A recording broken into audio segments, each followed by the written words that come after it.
everyone. Welcome back to The Little Game Helper, the podcast where we take a look at tabletop RPGs, card games, board games, and anything else that can help you have a great game night. Today, we're turning the amps up to 11 and driving straight into the wastelands with Rock the Apocalypse. If you've ever watched Mad Max and thought, this needs more guitars, or watched the Blues Brothers and thought, what if Jake and Elwood had to fight mutant raiders? Then this game may have been written just for you.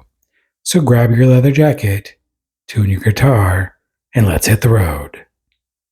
This isn't just another post-apocalyptic game where you are simply trying to survive another day. You're trying to save the world with music. The world has fallen apart. Civilization has collapsed, and warlords rule the highways. Strange mutants roam the wastelands, and hope has become a rare commodity. Instead of playing hardened soldiers or desperate scavengers, you play members of a rock band traveling from settlement to settlement in a heavily modified battle van. Your mission isn't just defeating villains. It's bringing people together through music. And that's a different goal than most post-apocalyptic RPGs. The game uses the Open Orcs role-playing system, making it easy to learn while leaving plenty of room for cinematic action and creative storytelling. The focus isn't on tracking every bullet or every gallon of gasoline. Instead, it's on exciting adventures, memorable characters, and stories your band creates as they travel across the wasteland. Think of every adventure like a rock concert on wheels. Sometimes you're putting on a show, sometimes you're outrunning raiders, sometimes you're uncovering forgotten relics from the old world, and sometimes you're doing all of them at once. One of my favorite parts of this setting is your vehicle. Every great band needs transportation, and in Rock the Apocalypse, your battle van becomes just as important as the characters themselves.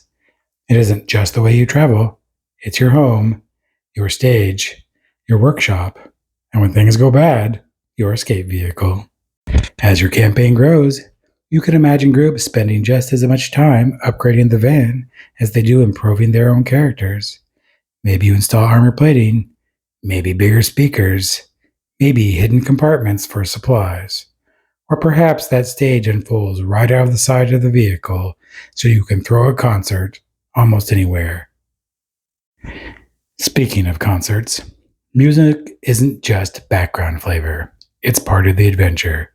Every performance is an opportunity to inspire fighting survivors, recruit new allies, or remind people that life is worth living, even after the end of the world. That's something I really appreciate. Most post-apocalyptic settings focus on despair.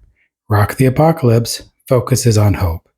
Sure, there's dangerous enemies, there's ruthless warlords, there are terrifying mutant zombies, but there are also communities waiting to hear something beautiful again. Sometimes, the greatest victory isn't just defeating the villain, it's convincing an entire town that tomorrow can be a better day. Let's talk about the villains. The wastelands feel dangerous. Maybe your players run into motorcycle gangs that want to steal their equipment.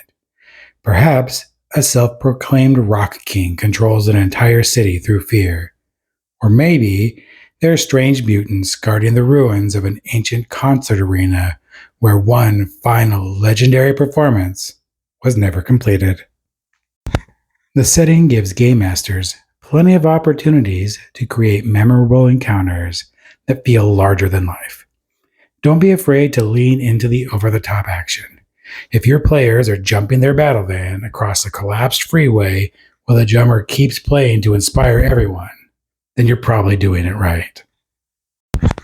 One thing I would encourage game masters to do is really make every settlement unique. One town might worship old vinyl records as sacred relics. Another may have outlawed music entirely after a tyrant decided silence meant control. Maybe one community survives because a lone DJ keeps broadcasting hope across the wasteland in an ancient radio tower. These little details help every stop along the journey feel memorable. So, who's this game for? If your group enjoys action movies, colorful characters, cinematic storytelling, and doesn't mind embracing a little bit of wonderful, ridiculous fun, I think you might have a great time. It's a setting that records creativity. Players who think outside the box or amplifier are likely to create some unforgettable moments. This also feels like a fantastic convention game or a short campaign because the premise is immediately easy to understand. You're a rock band. The world is over. Go save it. Sometimes that's all you need. What I enjoy most about Rock the Apocalypse is that underneath the explosions, battle vans, mutant monsters, and guitar solos, it's a surprisingly optimistic idea.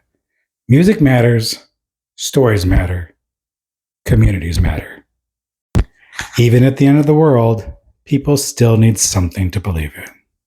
Sometimes all it takes is one great song to remind them that they're not alone. And that's a powerful message for any role-playing game. Well, that's going to be the end of the little game helper today. If Rock the Apocalypse sounds like your kind of adventure, check it out. Gather your bandmates, tune your instruments, and see if you can bring back hope to the wasteland, one concert at a time. If you liked this episode, like, follow, find us on X, Instagram, or pretty much any place you can find the little game helper. Until next time, keep rolling dice, keep telling amazing stories, and remember, the world's ending anyway. You might as well make sure it has a rockin' good soundtrack.